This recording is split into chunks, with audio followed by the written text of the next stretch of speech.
मित्रों, safari talks Hindi के इस नए वीडियो में आप सबका स्वागत है। मित्रों, इस वीडियो में हम जो भारतीय वित्त मंत्रालय ने मार्च 2026 का इकोनॉमिक रिव्यू रिपोर्ट जारी किया है, इस रिपोर्ट के बारे में चर्चा करेंगे। इस रिपोर्ट में भारतीय वित्त मंत्रालय ने कहा है कि there is a complex and multi led risk for growth, inflation and external balances in India. इसका सहज भाषा में अगर मतलब बताएं तो भारत सरकार ये हमें बता रही है कि आने वाले कुछ समय में जो महंगाई का दर है वो बढ़ने की बहुत ज़्यादा संभावना है। इसके साथ साथ जो भारत की आर्थिक प्रगति का दर है, जो अभी 7-7.5% पर था, वो कम होने की संभावना है और जो भारत का करंट अकाउंट डेफिसिट है वो भी बढ़ने की संभावना है।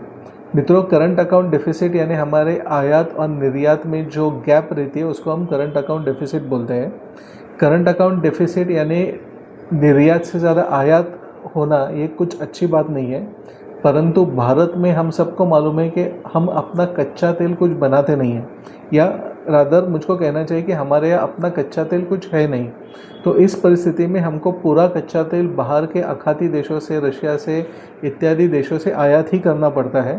परंतु अगर इस आयात की कीमत इसी प्रकार से बढ़ती रही तो जो हमारा करंट अकाउंट डेफिसिट है, यानी कि जो हमारी आयात निर्यात से अभी भी ज़्यादा है, वो गैप और दिन ब दिन बढ़ता जाएगा। तो ये भारत के लिए किसी भी प्रकार से अच्छी बात नहीं है। दूसरी चीज़ ऐसा है कि जैसे तेल की कीमतें बढ़ती है तो हमारे पेट्रोल पंप पर तो कीमतें बढ़ती ही है, परंतु इसके अलावा जो हमारे दैनंदिन उपयोग की चीज़ें हैं, जैसे सब्जियां, फल, स्टेशनरी इत्यादि, दवाइयाँ इत्यादि, सबकी कीमतें ही बढ़ने लगती हैं। तो मार्च 2026 में भारत सरकार ने हमें संकेत दिया है कि शायद कठिन दिन आने वाले हैं और इसके लिए हम सबको तैयार रहना पड़ेगा। अगर हम आस पड़ोस के देशों में देखें तो वहाँ पेट्रोलियम प्रोडक्ट्स की उपलब्धता हमसे भी बुरी है। भारत में देखें तो डीजल, पेट्रोल, सीएनजी, पीएनजी, ये सब चीज़ें हमें अच्छे से मिल रही है। कुछ समय तक एलपीजी मिलने में दिक्कत आ रही थी, परंतु भारत सरकार और बाकी सब लोगों के प्रयास के कारण वो दिक्कत दिन ब दिन कम होती जा रही है। परंतु अगर आप थाईलैंड और फिलीपींस में देखें तो वहाँ की सरकार ने जो सामान्य नागरिक है वो कितना पेट्रोल डीजल खरीद सकता है उस पर एक रोक डाल दी है।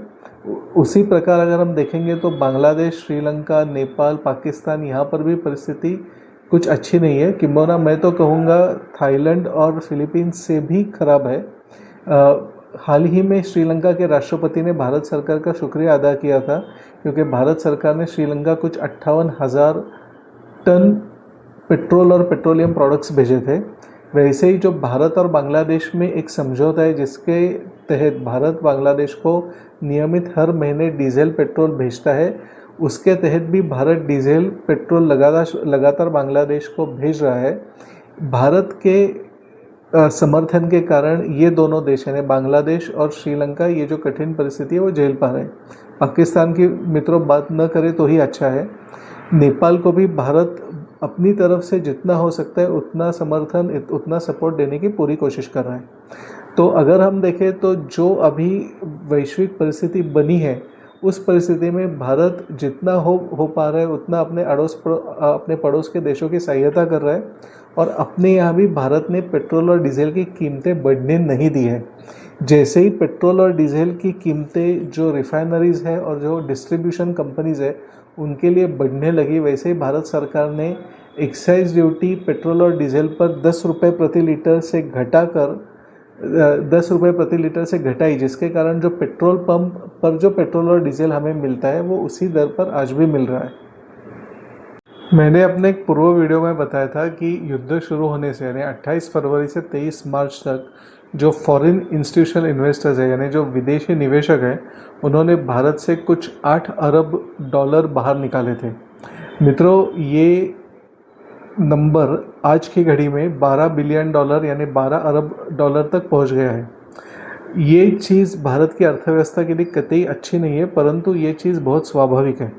भारत जैसी इमर्जिंग इकोनॉमीज़ यानी जो ग्रोइंग इकोनॉमीज़ जिसको हम कहते हैं, वहाँ पे निवेशक पैसा इस कारण से लगाते हैं क्योंकि वहाँ निवेश करने से उनको जो लाभ मिलता है वो ज़्यादा होता है।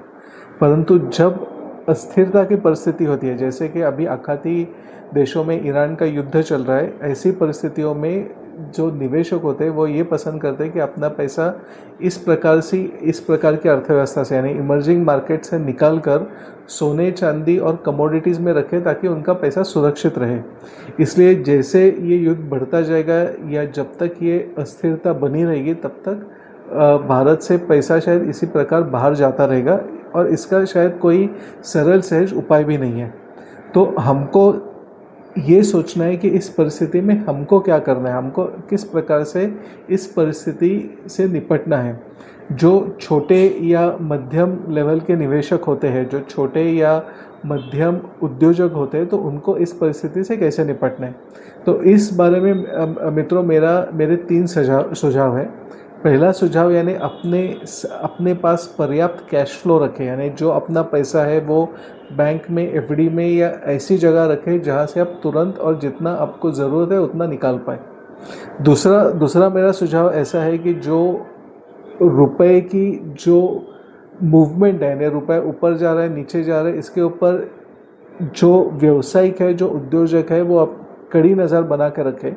क्योंकि अगर रुपए नीचे की तरफ जा रहा है तो जो आपके इंपोर्ट्स है और जो आपके फॉरेन लोन्स है, यानी जो विदेश से कुछ लोन्स अगर आपने उठाए, कुछ कर्जे उठाए हैं, तो इनकी कीमतें बढ़ने वाली हैं। तो इसलिए अनावश्यक जो आयात है वो ना करें। अनावश्यक विदेश से कुछ कर्जे, जिसको हम एक्सटर्नल कमर्शियल बोरोइंग्स भी बोलते हैं, वैसे विदेश से कर्जे ना उठाए। जब तक ये परिस्थिति सुलझ नहीं जाती तब तक अपना हाथ खींच कर रखें, यानी निष्कारण आयात और निष्कारण विदेशी कर्जे न लें।